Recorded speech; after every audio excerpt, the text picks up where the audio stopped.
विद्यार्थियों, कबीरदास जी के जीवन के पश्चात आज हम सभी उनकी रचना साखियों का अध्ययन करेंगे। कबीरदास जी ने साखियों के माध्यम से मानव को बेहतर जीवन जीने की शिक्षा दी है। कबीरदास जी की साखियाँ इस प्रकार है।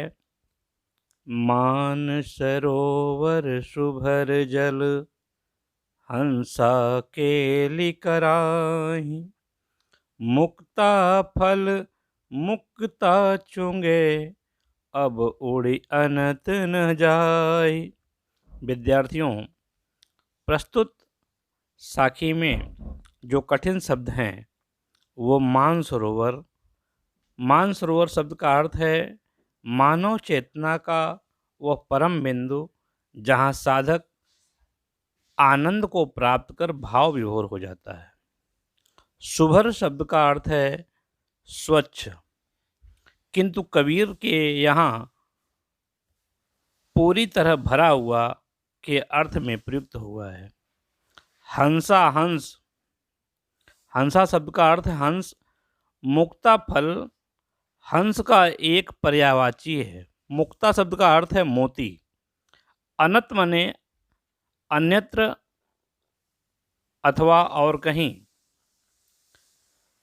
विद्यार्थियों, कबीरदास जी ने इस साखी में क्रोध, लोभ, मोह और अहंकार ऐसे सांसारिक विकारों से परे व्यक्ति के विषय में बताया है कि प्राणी सुषुप्ता मार्ग से शून्य शिखर पर पहुंच करके लबालब अमृत से भरे कुंड में क्रीड़ा कर रहा है तथा आनंद रूपी मोती स्वच्छ रूप से भरपूर चुंग रहा है। ऐसे आनंद को त्याग कर वह अन्यत्र कहीं भी नहीं जा सकता। कहने का सारांश यह है कि जब जीव आत्मा सांसारिक विकारों से छुटकारा पाकर परम तत्व में लीन हो जाता है तब मनुष्य आनंद विभोर हो जाता है और उसे ऐसी विभोरता के अतिरिक्त किसी भी चीज़ की इच्छा नहीं रहती। कबीरदास जी ने इस साखी में मनुष्य को सांसारिक मोहमाया एवं विकार से मुक्ति का रास्ता दिखाया है। केली कराही मुक्ता फल में अनुप्रास अलंकार है।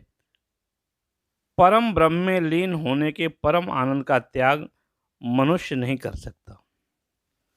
कबीर की दूसरी साखी जो यहाँ प्रस्तुत है,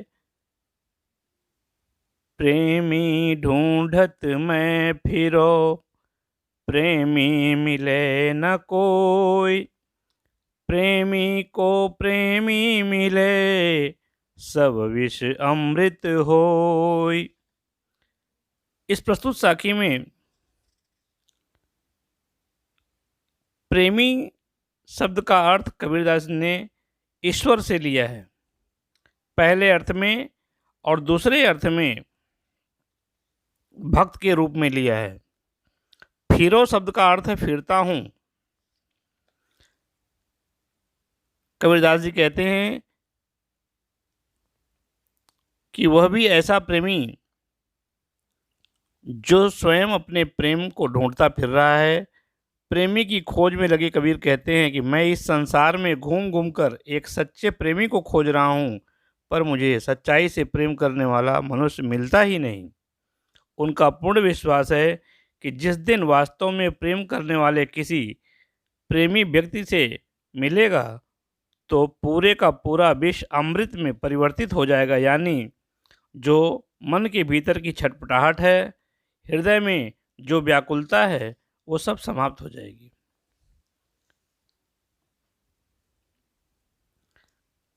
प्रस्तुत साखी में कबीर जी ने जिस प्रेम को पाना चाहते हैं वह निर्गुण ईश्वर का प्रेम है। प्रेमी शब्द की निरंतरता में काव्य में चमत्कार ला दिया है।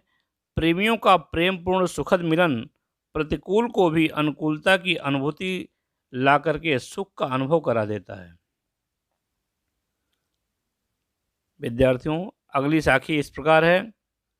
हस्ती चढ़िए ज्ञान को सहज दुलीचा डार, स्वान रूप संसार है भूकन दे झक मार। इस साखी में जो कठिन शब्द आया है, दुलीचा शब्द का अर्थ है गद्दी, हस्ती शब्द का अर्थ है हाथी, डार मतलब डारकर, श्वान माने कुत्ता, झक मार शब्द का अर्थ है अकारण, किसी न किसी बहाने से।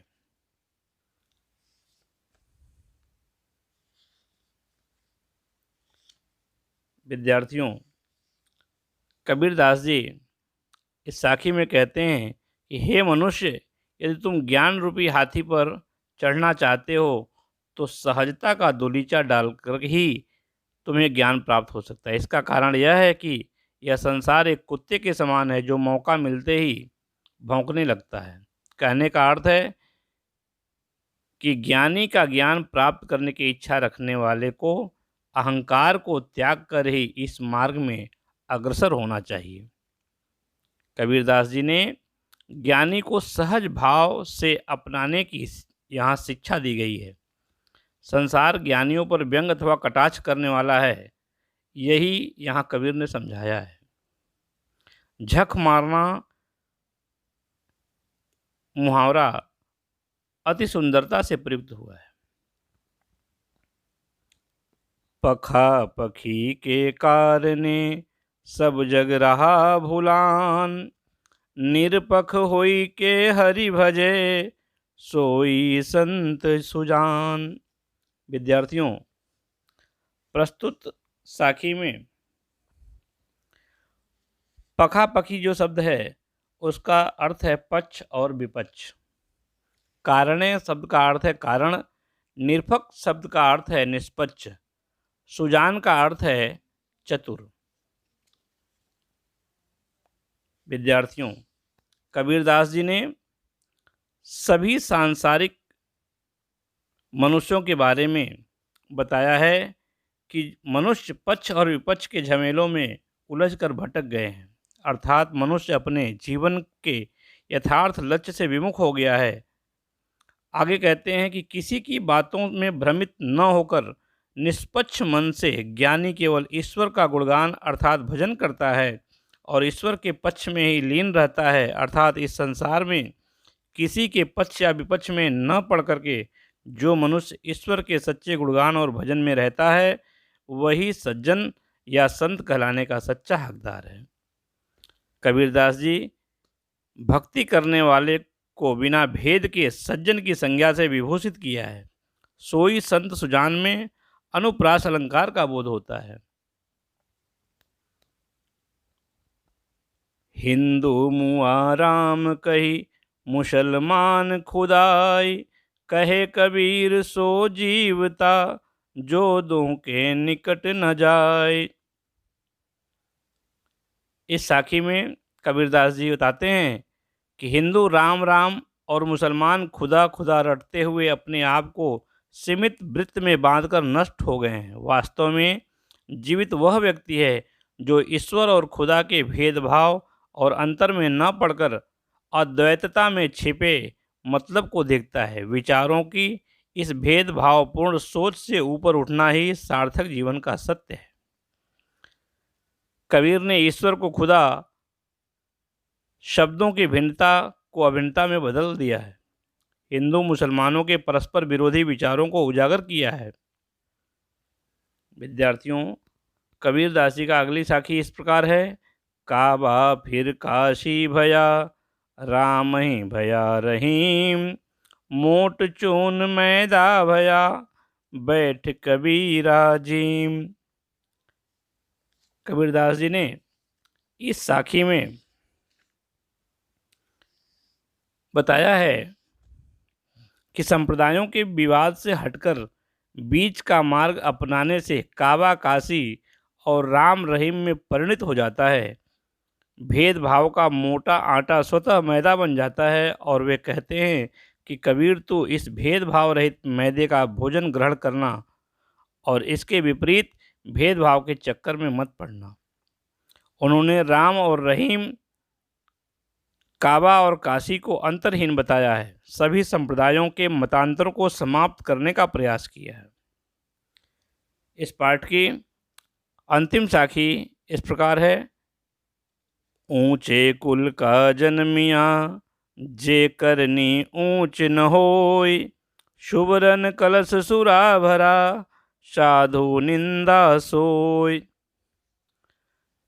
विद्यार्थियों, इस साखी में कबीरदास जी कहते हैं कि केवल अच्छे कुल में जन्म लेना ही श्रेष्ठता का परिचायक नहीं होता है। जिस प्रकार सोने के पात्र में रखी हुई मदिरा साधु अर्थात सज्जन मनुष्यों के द्वारा निंदित ही होती है, उसी प्रकार अपने कुल की श्रेष्ठता का अहंकार करने वाला यदि गलत काम करता है तो वह निंदा का पात्र बन जाता है और उसकी कुल श्रेष्ठता महत्वहीन हो जाती है।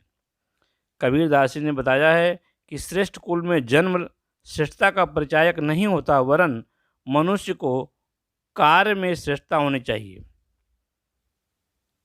मनुष्य को अहंकार का त्याग कर देना चाहिए।